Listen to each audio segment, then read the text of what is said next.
یہ بھی ایک یادگار کیس کی روایت ہے۔ یہ کیس بڑے ہی دلچسپ انداز میں شروع ہوا۔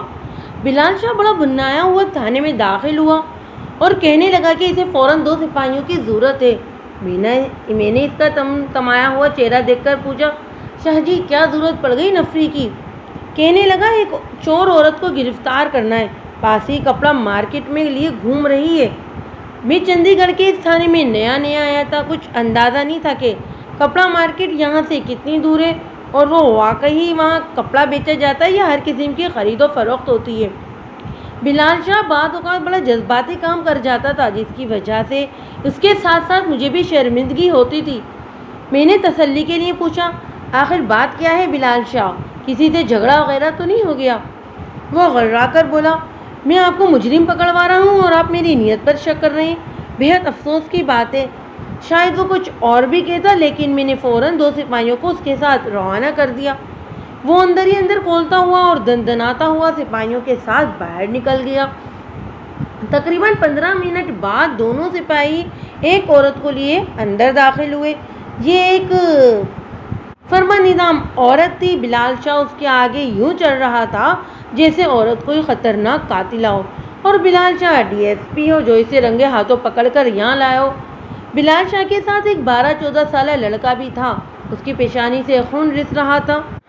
میرے قریب پہنچ کر بلال شاہ نے کھجانے والی نظروں سے عورت کو دیکھا اور بولا، خان صاحب یہ ہے وہ عورت، اس نے دکان سے یہ کپڑا چرایا ہے۔ دکان کا مالک لڑکا آپ کے سامنے کھڑا ہے، بخت سنگھ نام ہے اس کا۔ میں نے بخت سنگھ کو نظر انداز کرتے ہوئے غور سے عورت کو دیکھا۔ درمیانی قد کی خاصی صحت مند عورت تھی۔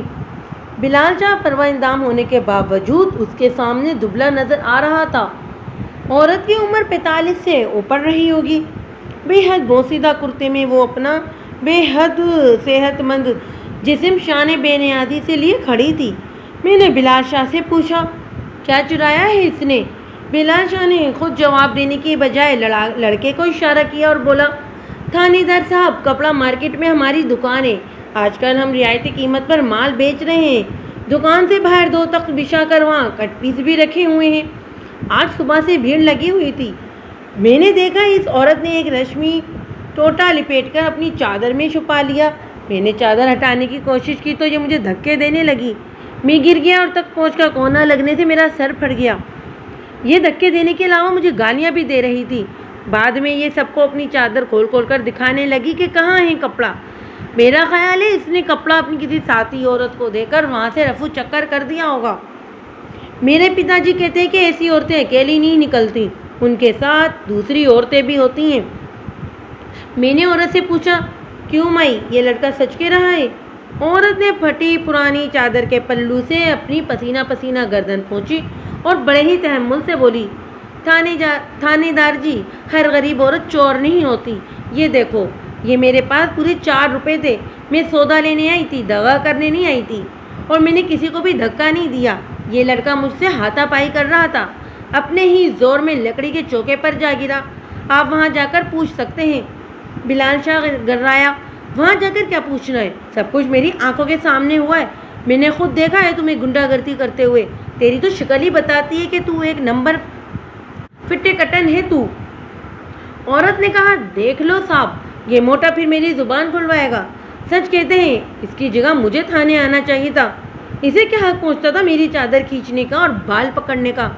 یہ ہوتا کون ہے میری تلاشی لینے والا؟ تلاشی لینی ہے تو جا کر اپنی ماں بہن کی لے، میں ہاتھ نہ توڑ دوں گی ایسے مستنڈے کے، بذات کہیں کا۔ کہتا ہے کہ میں پولیس کا بندہ ہوں، دور فٹے منہ ایسے پولیس والے کا۔ بلال شاہ چیخا، خان صاحب یہ پھر بھونک رہی ہے، پھر گالی بک رہی ہے۔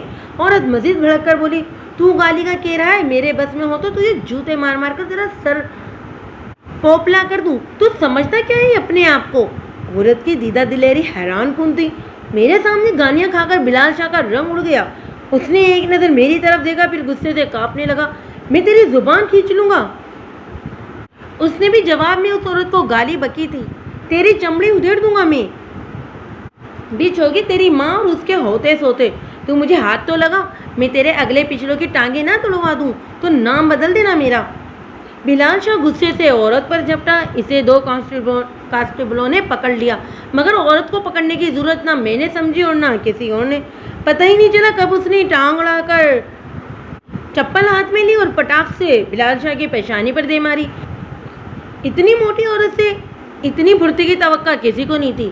چپل کھا کر بلال شاہ کا پارا تو 7ویں آسمان کو چھو گیا. اس نے دونوں کانسٹیبلوں کے درمیان سے جگہ بنا کر ٹانگ چلائی، مگر یہ وار اس کا رائگا گیا. عورت دوسری چپل اتارنے کی کوشش میں تھی جب میں نے جھپٹ کر اسے تھام لیا. عورت کا ہاتھ تو میں نے روک لیا، مگر اس کی زبان میری گرفت میں آنے والی نہیں تھی.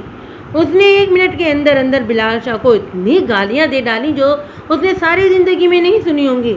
گالیوں کی رفتار اور کوالٹی دونوں کا جواب نہیں تھا. دیکھتے ہی دیکھتے اس بپری ہوئی ہتھنی نے بلال شاہ کے رشتہ داروں سے ایسے رشتے جوڑے کہ بس کچھ نہ پوچھیے. جواباً بلال بھی اس کو گالیاں دے رہا تھا، مگر پتہ نہیں کیوں اس کی آواز باریک ہو گئی تھی اور لگتا تھا کہ کہیں دور سے آ رہی ہے. گالیوں میں بھی کوئی خاص دم نہیں تھا. آخر میں نے عورت کو ڈانٹ کر چپ کرایا اور کانسٹیبل بھی موقع کی نزاکت کو دیکھتے ہوئے بلال شاہ کو گھسیٹ کر دوسرے کمرے میں لے گئے. عورت چلا رہی تھی اور اس کو گالیاں دے رہی تھی. سمجھتا کیا ہے یہ عورت کمزور ہوتی ہے. دوسرے کمرے میں تھی بلال شاہ بھی اس پر چلا رہا تھا. ساری عمر تجھ سے چکی نہ پسروائی نا تو میرا نام بھی بلال شاہ نہیں. تو کیا تیری اگلی نسلیں بھی اب جیل کے اندر پیدا ہوں گی. عورت نے جانی انداز میں اپنے سر کے اوپر ہاتھ مارا. بالی نام ہے میرا، اگر اپنے باپ کا ہے تو شام تک مجھے تھانے میں رکھ کے دکھا دے. ہے اپنے باپ کا؟ بلال شاہ گرایا. ہاں ہوں میں اپنے باپ کا. میں دیکھوں گا اب تیری جان کیسے چھوٹتی ہے یہاں سے. کافی دیر عورت اور بلال شاہ گرفتار مقابلے بازی ہوئی. عورت کی ظاہری حالت تو فقیروں جیسی تھی، مگر وہ بولتی بڑے دھڑلے کے ساتھ تھی. گالی گلوچ کے مقابلے میں اس نے بلال شاہ کو صاف ناک آؤٹ کر دیا تھا. ایسا کرتے ہوئے اس نے میری پرواہ بھی نہیں کی تھی اور نہ اس بات کی کہ وہ تھانے میں تھی اور اس کا متقابل یہ دعوے کر رہا ہے کہ وہ پولیس کا آدمی ہے. وہ مجھے بڑی چھپی رستم قسم کی عورت لگی. شاید کسی بڑے آدمی سے اس کی واقفیت تھی یا کوئی اور سہارا تھا جس کے بلبوتے پر وہ یوں کھڑک دھڑک کر بلال شاہ سے متھا لگا رہی تھی. میں نے اسے ڈانٹتے ہوئے کہا، دیکھو مائی یہ تھانہ ہے، تمہارے گھر کا صحن نہیں. ذرا زبان سنبھال کر بات کرو. ہمارے پاس ہر بندے کی بیماری کا علاج ہوتا ہے. سمجھ میں آئی میری بات؟ وہ میری طرف توجہ ہی نہیں دے رہی تھی. اس کا دھیان مسلسل بلال شاہ کی طرف تھا. دوسرے کمرے سے بلال شاہ کی جو بیٹھک بھی سنائی دیتی تھی وہ اس کا جواب بڑے نپے تلے انداز میں دے رہی تھی. کچھ دیر بعد یہ مکالمہ بازی ٹھنڈی پڑی تو میں نے دوسرے کمرے میں بلال شاہ کے پاس آیا. مجھے دیکھتے ہی وہ بولا، خان صاحب پرچہ کاٹو اس خبیث عورت کے خلاف. یہ چوری نہیں ہے، ڈکیتی ہے. اس نے زخمی کیا ہے دکاندار کو. مجھے یقین ہے اس گنڈی کے پاس کوئی ہتھیار بھی ہوگا. مجھے تو یہ کوئی خطرناک گروہ لگتا ہے. تمہارا مطلب ہے ڈاکو عورتوں کا گروہ؟ میں نے مسکرا کر کہا. بالکل. بلال شاہ نے بے پناہ سنجیدگی سے جواب دیا. آپ خود ہی سوچے کوئی شریف عورت ایسے لڑ سکتی ہے؟ ہرگز نہیں. آپ یقین کریں بازار میں یہ بدماشوں کی طرح بھڑکے مار لگا رہی تھی. کہنے لگی. کچھ کہتے کہتے بلال شاہ چپ ہو گیا. کیا کہنے لگی؟ میں نے زور دے کر پوچھا. بلال شاہ پھر بات بدل گیا. یقیناً بازار والی بات دہرانے سے بلال شاہ کی شان میں فرق آتا ہوگا. پہلے ہی وہ میری موجودگی میں اس قسم کی باتیں سن چکا تھا کہ کالے منہ والے سور میں تیرا پیٹ پھاڑ دوں گی یا موٹے میں تیری آنتیں نکال کر گلے میں ڈال دوں گی وغیرہ وغیرہ. میں نے کہا بلال شاہ اتنا جذباتی ہونا ٹھیک نہیں. الزام وہ لگانا چاہیے جو ثابت کیا جا سکے. 2 گز کپڑے کی چوری ڈکیتی قرار دینا کیا مناسب رہے گا؟ وہ چیخ کر بولا، اگر اس 2 ٹکے کی عورت نے میرے سر میں جو راکھ ڈالی ہے کیا وہ مناسب ہے؟ میں نے کہا اس میں راکھ ڈالنے والی کوئی بات نہیں. اس کی جوتی اگر تمہارے ماتھے پر لگ گئی ہے تو تم نے بھی اس کے بال نوچے. گالیاں اس نے دی ہیں تو تم نے بھی عورت جان کر اسے معاف نہیں کیا. رہی چوری والی بات تو اس کا ہم پرچہ کاٹ لیتے ہیں. جرم ثابت ہو گیا تو سزا سے نہیں بچ سکے گی. بلال بولا، کچھ بھی ہے خان صاحب، اس عورت کو آج تھانے سے باہر نہیں جانا چاہیے. کوئی بھی پیچھے آ جائے آپ کی ضمانت نہیں لیں گے. یہ وعدہ کریں آپ مجھ سے. میں نے کہا بلال پیارے تم سیانے پیانے آدمی ہو. عورت کو رات تھانے میں نہیں رکھا جا سکتا. یہ قانون کے خلاف ہے. بلال شاہ نے برا سا منہ بنایا. چھوڑے جی، میں نے بڑی دیکھی ہے اس جیسی بھوکی ننگی عورتیں تھانوں میں. 2 مہینے کوئی پوچھنے نہیں آتا. بلال شاہ آگے سے اس عورت کے متعلق انتہائی نامناسب بات کہتا ہے. میں نے بلال شاہ کو گھور کر دیکھا. مجھے تمہاری یہ بات اچھی نہیں لگی. کوئی کنویں میں گرے گا تو تم بھی گر جاؤ گے. اور دوسری بات یہ بلال پیارے کہ ہر خستہ حال بھوکا ننگا نہیں سمجھنا چاہیے. لوگ اوپر سے کچھ اور اندر سے کچھ ہوتے ہیں۔ مجھے تو یہ عورت بھی کسی بلا سے کم نہیں لگتی۔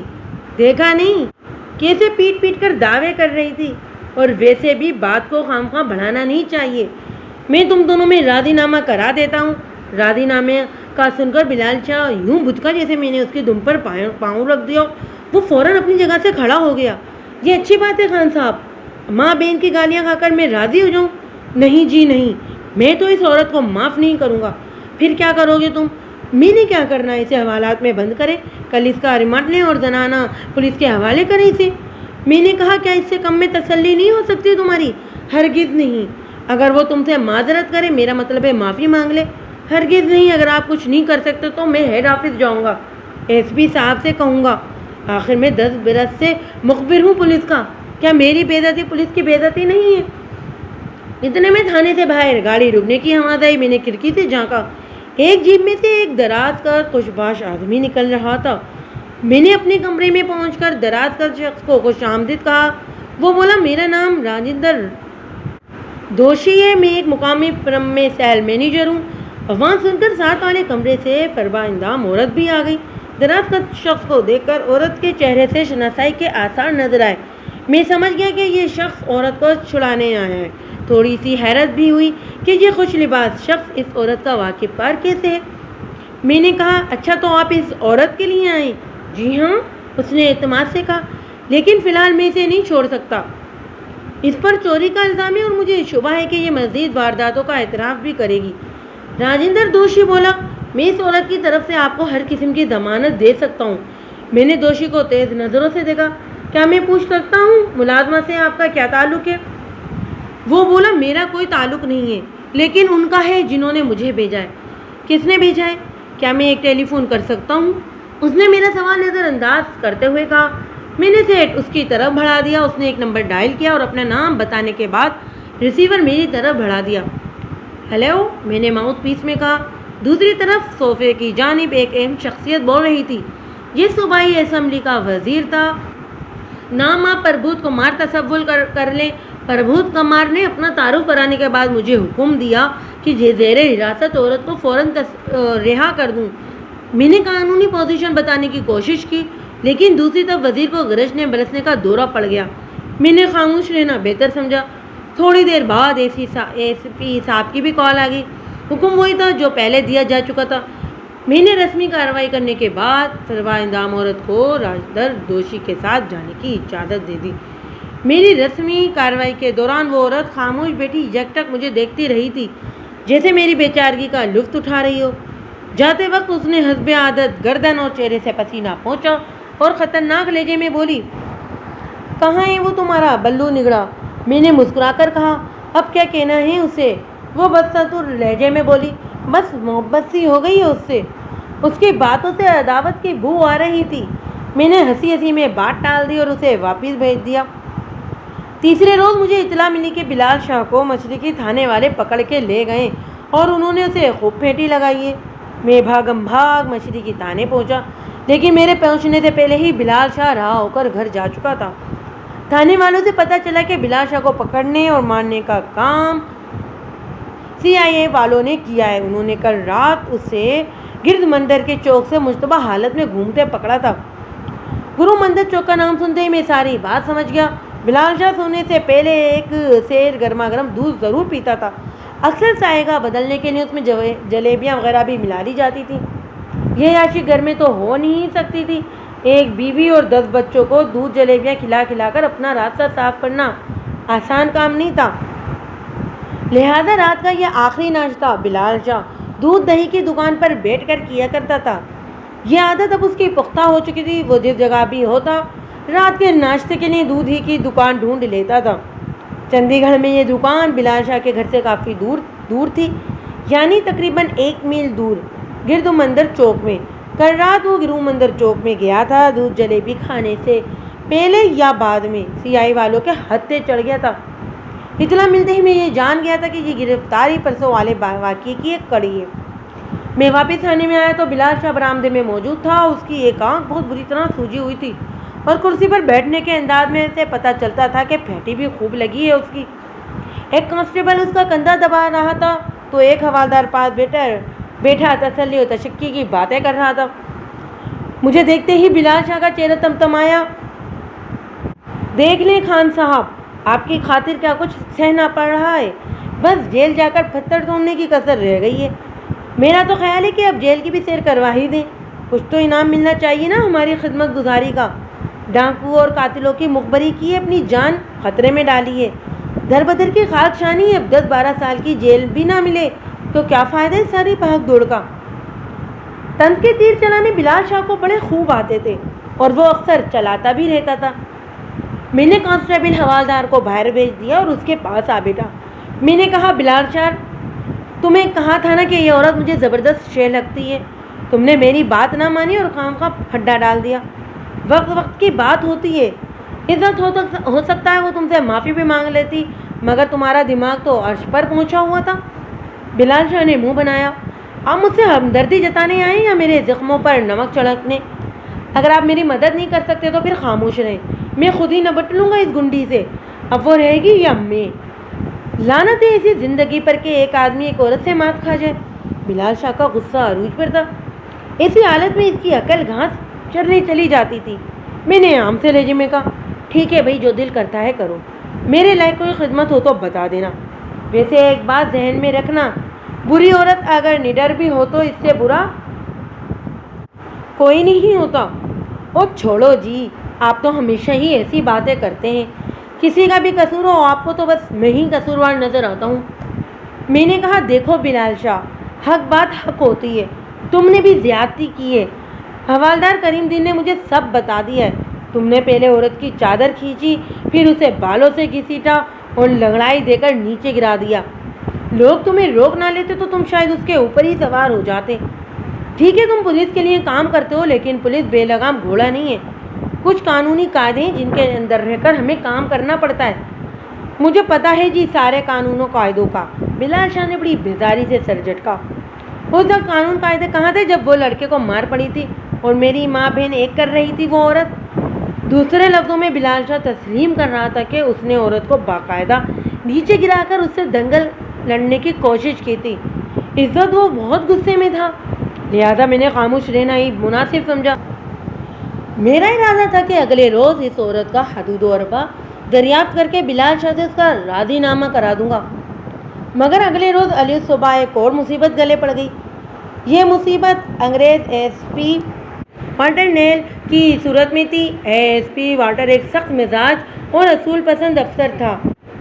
اس میں کئی باتیں بہت خاص تھیں اور ان میں سے ایک خاص بات یہ بھی تھی کہ وہ سادہ لباس میں اچانک تھانوں کا دورہ کیا کرتا تھا۔ وہ بلائے نہ کہانی کی طرح تھانے میں نازل ہوتا تھا اور پورے دن کے لیے جم کر بیٹھ جاتا تھا۔ بعض اوقات تھانے کے نچلے عملے کو بھی پتہ نہیں چلتا تھا کہ اندر واٹر صاحب آئے بیٹھے ہیں۔ اس روز بھی یہی ہوا۔ علی صبح ایس پی آیا اور میرا کمرہ سنبھال کر بیٹھ گیا۔ پچھلے مہینے کی مکمل رپورٹ سننے کے بعد اس نے کچھ فائلیں منگوائیں اور ان کا مطالعہ کرنے لگا۔ پورے تھانے کو سانپ سونگھا ہوا تھا۔ عملے کو بیکار تو میں نے پہلے بھی نہیں بیٹھنے دیتا تھا، لیکن آج وہ کچھ زیادہ ہی مصروف نظر آ رہا تھا۔ دوپہر کے وقت اچانک ہی وہ فروا اندام عورت دندناتی ہوئی تھانے میں آ گھسی۔ اس کے ساتھ 2 سپاہی بھی تھے۔ میں برآمدے میں بیٹھا تھا۔ مجھے دیکھتے ہی اس عورت کی آنکھوں میں شرارت آمیز چمک نظر آئی۔ وہ آج بھی بوسیدہ لباس میں تھی اور بال فقیرنیوں کی طرح بکھرے ہوئے تھے۔ آتے کے ساتھ ہی بے تکلفی سے کرسی گھسیٹ کر بیٹھ گئی۔ وہ تمہارا مخبر کہاں ہے؟ اس نے نہایت ہی سنجیدگی سے کہا۔ اس کا اشارہ صاف طور پر بلال شاہ کی طرف تھا۔ کیوں؟ اب کیا کہنا ہے اسے؟ میں نے بھی پوری سنجیدگی سے سوال کیا۔ وہ خطرناک انداز میں مسکرائی۔ تو میں اس سے کیا؟ یہ عاشق معشوق کا معاملہ ہے۔ میں نے کہا، میرا خیال ہے کافی محبت ہو گئی ہے اس سے، اب یہ خیال بند نہ کیا جائے۔ وہ میرے لہجے سے کا اثر لیے بغیر بولی، ہم سائے لوگ ہیں جس سے لو لگاتے ہیں ان سے پکی لگاتے ہیں۔ میں نے پوچھا، اب کیا خطا ہوئی ہے اس سے؟ وہ بولی، کوئی تازہ خطا تو نہیں ہوئی، وہی اس روز والی بات ہے۔ تمہارے مخبر نے مجھ سے ہاتھا پائی کی تھی، اس ہاتھا پائی سے میرے گلے سے ایک تسبیح ٹوٹ گئی ہے۔ اس دن تو مجھے پتہ ہی نہیں چلا، آج پتہ چلا ہے تو تمہارے پاس آ گئی ہوں۔ کس لیے آ گئی ہو؟ میرا خیال ہے وہ تسبیح تمہارے مخبر کے پاس ہے۔ میں نے کہا، دیکھو بی بی، فضول باتوں کے لیے میرے پاس وقت نہیں ہے۔ اور اس کے علاوہ تم اپنے لہجے کو ذرا قابو میں رکھو، نام بگاڑ کر لینا کوئی شریفانہ کام نہیں۔ وہ میرے غصے کو بالکل انداز کر کے بولی، وہ کوئی معمولی تسبیح نہیں تھی، اس میں امام اور دونوں محراب سونے کے تھے، 200 سے کم قیمت نہیں تھی اس کی، کسی نے نظر کی تھی مجھے۔ میں نے حیران ہو کر پوچھا، تمہارے پاس تسبیح کا کیا کام؟ کیا اس پر گالیوں کا ورد کرتی ہو؟ وہ درویشیانہ انداز میں بولی، فقیرنی کی زبان نہ کھلواؤ تو اچھا ہے، بند مٹھی لاکھ کی اور کھلی تو خاک کی۔ تم بس مجھے اپنے مخبر کا پتہ بتاؤ، میں نے اسے ساتھ لے کے جانا ہے۔ شوموئی قسمت اتنے میں بلال شاہ بھی لنگڑاتا ہوا ایک کمرے سے برآمد ہو گیا۔ بلال کو دیکھتے ہی عورت کی آنکھوں میں عداوت کی چمک نمودار ہوئی۔ دوسری طرف بلال شاہ کا رنگ بھی زرد ہو گیا۔ میرا کہنا صحیح ثابت ہو رہا تھا، یہ خستہ حال عورت بلا بن کر بلال شاہ کو چمٹ گئی تھی۔ میں نے بلال شاہ کو قریب بلایا اور اس سے تسبیح یعنی مالا کے بارے میں پوچھا۔ بلال شاہ نے صاف انکار کر دیا۔ عورت لاپرواہی سے بولی، تھانے دار جی، تم کیا تفتیش کرنے بیٹھ گئے ہو؟ تم بس بندہ دو، پوچھنے والے خود ہی پوچھ لیں گے۔ عورت کا اشارہ CIA اسٹاف کی طرف تھا۔ بلال شاہ کے ماتھے پر پسینہ چمکنے لگا۔ میں نے کہا، اگر بندہ نہ بھیجا تو؟ وہ بولی، کیسے نہیں بھیجو گے؟ میں تو لے کے جاؤں گی۔ تم کون ہو؟ میں نے پوچھا۔ وہ بولی، میں وہی ہوں جسے پرسوں تم نے ہاتھ باندھ کر چھوڑا تھا۔ اگر اب بھی پہچان نہیں ہوئی تو میں کرا دیتی ہوں، تم جیسے بڑے تھانے داروں کو میرا نام یاد ہو چکا ہے۔ نہ جانے اس عورت کا واسطہ کیسے پولیس والوں سے پڑتا رہا تھا۔ میرا دل چاہا کہ میں بھی اسے اپنی پہچان کرا ہی دوں، لیکن مسئلہ یہ تھا کہ ASP اندر بیٹھا ہوا تھا، اس کی موجودگی میں تھانے کے اندر کوئی ہنگامہ ہوتا تو ٹھیک نہیں ہوتا۔ میں نے دھیمے لہجے میں کہا، میں اس وقت مصروف ہوں، تم تھوڑی دیر بعد آنا، پھر اس بارے میں بات کرتے ہیں۔ تھوڑی دیر بعد آؤں تاکہ تم اپنے مخبر کو یہاں سے چلتا کر دو؟ وہ بلال شاہ کے منہ پر اسے مچھندر کہہ رہی تھی اور بلال شاہ خوف اور غصے سے تھر تھر کانپ رہا تھا۔ اس کا بس نہیں چل رہا تھا کہ وہ اس عورت کا باریک قیمہ بنا دیتا۔ میں نے کہا، میری بات کا بھروسہ رکھو، یہ بندہ کہیں نہیں جائے گا۔ وہ بے خوفی سے بولی، میں کالے چورن کی زبان پر بھروسہ کر سکتی ہوں پر تھانے دار کی زبان پر نہیں۔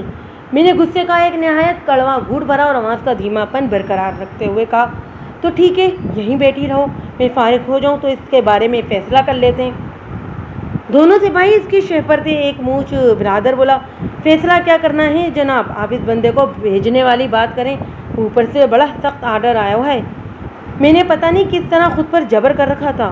عورت نے دو ٹوک لہجے میں کہا، ایک بات کروں تھانے دار جی، بندے کو بھیجنا ہے یا نہیں؟ یہ رویہ میرے لیے ناقابل برداشت تھا۔ میرے دور تھانے میں دنگے فساد سے بچنے کے لیے میں نے یہ سب کچھ برداشت کیا اور آنکھوں میں آنکھیں ڈال کر بلال شاہ کو تسلی دے کر کہا، ٹھیک ہے بلال، تم ان کے ساتھ چلے جاؤ۔ اس کے ساتھ ہی میں بھی اٹھ کر اندر آ گیا۔ ASP بس سطور فائلیں دیکھ رہا تھا۔ یہ فائلیں تھی کہ ختم ہونے تک میں یہاں سے نہیں اٹھ سکتا تھا، کیونکہ مجھے گھائے بغائے مختلف سوالوں کا جواب بھی دینا ہوتا تھا۔ جو ہی ASP نے آخری فائل بند کی، میں نے ایک ضروری کام کا بہانہ بنا کر اس سے 2 گھنٹے کی رخصت مانگی اور احاطے سے اپنی موٹر سائیکل نکال کر CIA کی اسٹاف روانہ ہو گیا۔ مجھے یقین تھا کہ ابھی بلال شاہ سے پوچھ گچھ شروع نہیں ہوئی ہوگی۔ بڑی سڑک پر آتے ہی میں نے موٹر سائیکل کی رفتار 40 تک پہنچا دی۔ میرے دماغ میں انگارے سے دہک رہے تھے، یہ عورت میرے اندازوں سے زیادہ خبیث ثابت ہو رہی تھی۔ بس اس کی اینٹ کا جواب پتھر سے دینا ضروری ہو گیا تھا۔ اپنے آپ میں کھولتا ہوا جب میں جنرل پوسٹ آفس کے قریب پہنچا تو اچانک میری نظر بلال شاہ پر پڑی۔ وہ ایک ٹانگے میں بیٹھا واپس آ رہا تھا۔ میں نے آواز دے کر اسے روکا اور موٹر سائیکل کو اس کے پاس لیے پہنچ گیا۔ میں نے پوچھا، تم کب آئے؟ کہاں سے؟ اس نے پوچھا۔ CIA سے۔ ہاں تو وہ مجھے لے کے ہی نہیں گئے؟ تو کہاں لے کر گئے تھے؟ گرو مندر چوک میں، پہلے گنے کا رس پلایا، پھر کھیر کھلائی، پھر کرایہ دے کر واپس بھیج دیا۔ اس نے عورت کو گالی بک کر کہا، بس تجھے یہ بتانے کے لیے لائی ہوں کہ جب چاہوں تجھے اپنے ساتھ لے کر جا سکتی ہوں۔